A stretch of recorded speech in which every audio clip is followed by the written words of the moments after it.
ஆதன் news நேயர்களுக்கு வணக்கம். நான் திவ்யலட்சுமி கபீர்தாஸ். முதலில் தலைப்புச் செய்திகளை காணலாம். தமிழகம் முழுவதும் அரசு பள்ளிகளில் வரும் கல்வியாண்டுக்கான மாணவர் சேர்க்கை தொடக்கம். சென்னை ராயப்பேட்டையில் உள்ள அரசு பள்ளியிலிருந்து தொடங்கி வைத்தார் முதலமைச்சர் மு.க. ஸ்டாலின். சென்னை மெட்ரோ ரயிலில் கடந்த மாதம் 86,65,000 பேர் பயணம். மெட்ரோ நிர்வாகம் வெளியிட்ட தகவல். ஹோலி பண்டிகையை முன்னிட்டு கன்னியாகுமரி மும்பை இடையே சிறப்பு ரயில். தெற்கு ரயில்வே அறிவிப்பு. பாட்டாளி மக்கள் கட்சி சார்பில் வேளாண் நிழல் நிதிநிலை அறிக்கை வெளியீடு. விவசாயிகளின் கோரிக்கையாக கருதி தமிழக அரசு பரிசீலிக்க வேண்டும் என அறிவுறுத்தல். மத்திய அரசின் மும்மொழி கொள்கை திட்டம் தேவையற்றது. தமிழகத்தில் மீண்டும் ஒரு இந்தி எதிர்ப்பு போராட்டத்தை தூண்டுவதாக நடிகர் எஸ்.வி. சேகர் விமர்சனம். ஐசிசி சாம்பியன் கோப்பைக்கான கிரிக்கெட் போட்டி துபாயில் இன்று நடைபெறும் கடைசி லீக் ஆட்டத்தில் இந்தியா நியூசிலாந்து மோதல். தொடர்ந்து விரிவான செய்திகளை காணலாம். மத்திய அரசின் மும்மொழி கொள்கைக்கு ஆதரவாக பாஜக சார்பில் சம கல்வி சம உரிமை என்ற புதிய இணையதளம் தொடங்கப்படும் என கட்சியின் மாநில துணைத் தலைவர் கருநாகராஜன் தெரிவித்துள்ளார். சென்னை தியாகராய நகரில் உள்ள பாஜக தலைமை அலுவலகத்தில் செய்தியாளர்களுக்கு பேட்டியளித்த அவர், தமிழகத்தில் 56 லட்சம் அரசு பள்ளி மாணவ மாணவிகள் இருப்பதாகவும் திமுக அரசின் ஒருதலை பட்சமான போக்கால் அவர்களுக்கான மும்மொழி பயிலும் உரிமை பறிபோவதாகவும் கூறினார். இதற்காகவே பிரத்யேக இணையதளத்தை கட்சியின் மாநில தலைவர் அண்ணாமலை வரும் 5ஆம் தேதி தொடங்க இருப்பதாகவும் கூறினார். இதன் மூலம் மாணவர்கள் மற்றும் பெற்றோர்களிடம் மும்மொழி கொள்கைக்கு ஆதரவான கையெழுத்து இயக்கம் நடைபெறும் என்றும் கருநாகராஜன் குறிப்பிட்டார். இந்தி மொழியை திணிக்க மாட்டோம் என்று மத்திய அமைச்சர் அமித்ஷா இந்தியில்தான் கூறினார் என நடிகர் எஸ்.வி. சேகர் தெரிவித்துள்ளார். சென்னையில் செய்தியாளர்களுக்கு பேட்டியளித்த அவர், மும்மொழி கொள்கை தேவையற்றது என்றும் அவரவர் பிடித்த மொழியில் அவரவர் படிக்கலாம் என்றும் கூறினார். மீண்டும் ஒரு இந்தி எதிர்ப்பு போராட்டம் நடைபெற மத்திய அரசு தூண்டுவதாகவும் குற்றம் சாட்டினார். பாசிசம் பாயாசம் என தமிழக வெற்றிக் கழகத்தின் தலைவர் விஜய் பேசும் வசனத்திற்கு சினிமாவில் வேண்டுமானால் கைத்தட்டல்கள் கிடைக்கலாம், அரசியலில் கிடைக்காது என்றும் அவர் கூறினார். அண்ணாமலை தொடர்ந்து உளறிக்கொண்டே இருந்தால் தமிழகத்தில் திமுக தான் மீண்டும் ஆட்சியை பிடிக்கும் என்றும் எஸ்.வி. சேகர் தெரிவித்தார்.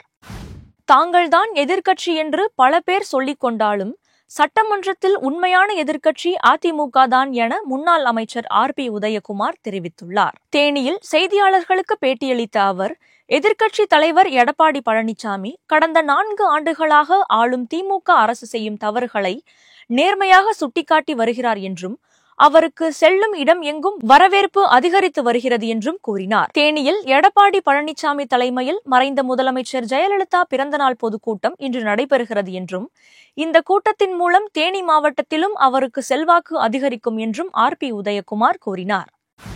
தமிழகத்தில் சட்ட ஒழுங்கு பிரச்சினை, கஞ்சா புழக்கம் ஆகியவற்றுக்கு மத்தியில் அரசியல் தலைவர்களை துன்புறுத்துவது சரியல்ல என பாமக தலைவர் அன்புமணி விமர்சித்துள்ளார். சென்னையில் நிகழ்ச்சி ஒன்றில் பங்கேற்று பேசிய அவர், தமிழகத்தில் கஞ்சா புழக்கம் அதிகரிப்பதாக குற்றம் சாட்டினார்.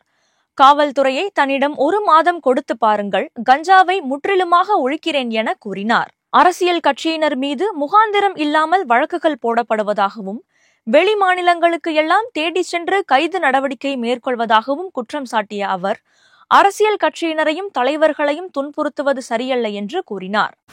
தொகுதி மறுசீரமைப்பு குறித்து பொதுமக்களிடம் திமுகவினர் புரளி பரப்புவதாக பாஜக மாநில தலைவர் அண்ணாமலை குற்றம் சாட்டியுள்ளார். திருப்பூரில் செய்தியாளர்களிடம் பேசிய அவர், தொகுதி மறுவரையறையால் எந்த மாநிலங்களும் பாதிக்கப்படாது என்று உள்துறை அமைச்சர் அமித்ஷா தெளிவுபடுத்திவிட்டார் என்றும், தெளிவான விளக்கத்திற்கு பிறகும் தமிழக அரசு அனைத்து கட்சி கூட்டத்தை கூட்டுவது ஏற்புடையது அல்ல என்றும் கூறினார். தொகுதி மறுசீரமைப்பு குறித்து புரளி கிளப்பும் திமுகவினருக்கு தமிழக மக்களை குழப்புவதே வேலை எனவும் குற்றம் சாட்டினார். தேவையற்ற அச்சத்தை ஏற்படுத்தவும் பொய்களை பரப்பவுமே அனைத்து கட்சி கூட்டத்துக்கு முதல்வர் ஏற்பாடு செய்துள்ளார் என்றும் அண்ணாமலை விமர்சித்துள்ளார்.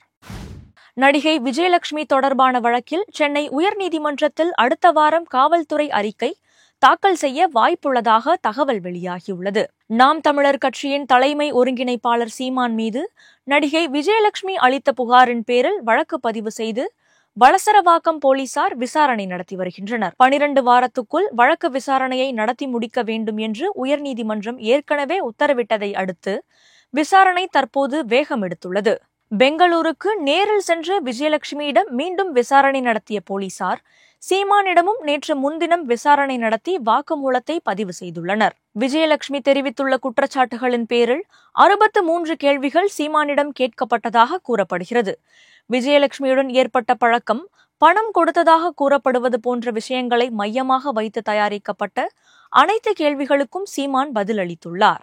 இதையடுத்து அடுத்த வாரத்தில் உயர்நீதிமன்றத்தில் இந்த வழக்கு தொடர்பாக போலீசார் அறிக்கை தாக்கல் செய்ய உள்ளதாக தகவல்கள் வெளியாகியுள்ளன. தமிழகம் முழுவதும் அரசு பள்ளிகளில் 2025-26 கல்வியாண்டுக்கான மாணவர் சேர்க்கையை சென்னை ராயப்பேட்டையில் உள்ள அரசு பள்ளியில் இருந்து முதலமைச்சர் ஸ்டாலின் தொடங்கி வைத்தார். முதலமைச்சர் ஸ்டாலின் தனது 72வது பிறந்த நாளையொட்டி மாநிலம் முழுவதும் அரசு பள்ளிகளில் 2025-26 கல்வியாண்டுக்கான மாணவர் சேர்க்கையை சென்னை திருவல்லிக்கேணியில் உள்ள அரசு பள்ளியில் மாணவர்களுக்கு மாலை அணிவித்து தொடங்கி வைத்தார். மேலும் மாணவர்களுக்கும் அவர்களின் பெற்றோர்களுக்கும் இனிப்புகள் வழங்கினார். இதனையடுத்து தமிழகத்தில் உள்ள அனைத்து அரசு பள்ளிகளிலும் நேற்று முதல் மாணவர் சேர்க்கை பணி தொடங்கியது. ஹோலி பண்டிகையை முன்னிட்டு கன்னியாகுமரி மும்பை இடையே சிறப்பு ரயில்கள் இயக்கப்பட இருப்பதாக தெற்கு ரயில்வே அறிவித்துள்ளது. இதுகுறித்து ரயில்வே நிர்வாகம் வெளியிட்டுள்ள செய்திக்குறிப்பில், ஹோலி பண்டிகையின் போது பயணிகளின் கூட்ட நெரிசலை குறைக்கும் வகையில் மும்பையில் இருந்து கன்னியாகுமரிக்கு சிறப்பு ரயில்கள் இயக்கப்பட இருப்பதாக தெரிவிக்கப்பட்டுள்ளது.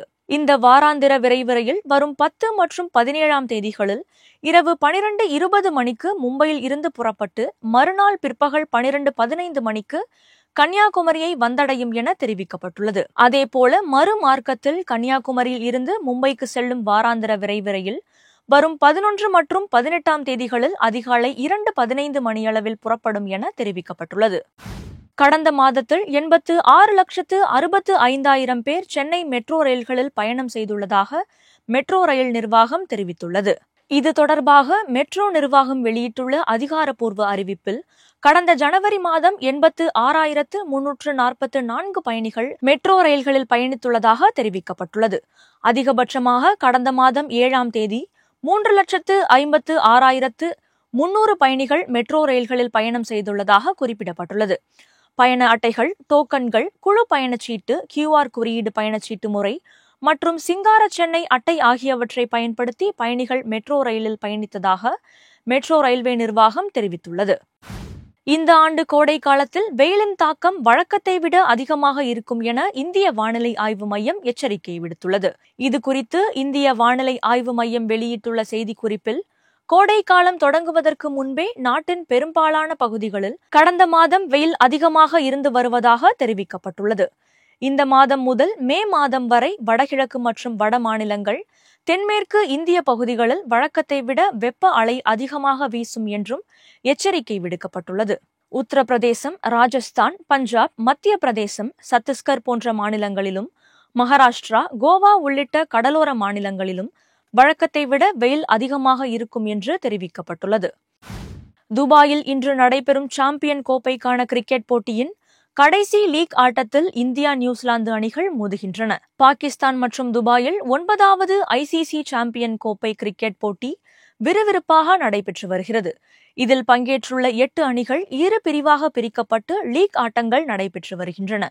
போட்டியின் கடைசி லீக் ஆட்டத்தில் இன்று இந்தியாவும் நியூசிலாந்தும் விளையாடுகின்றன.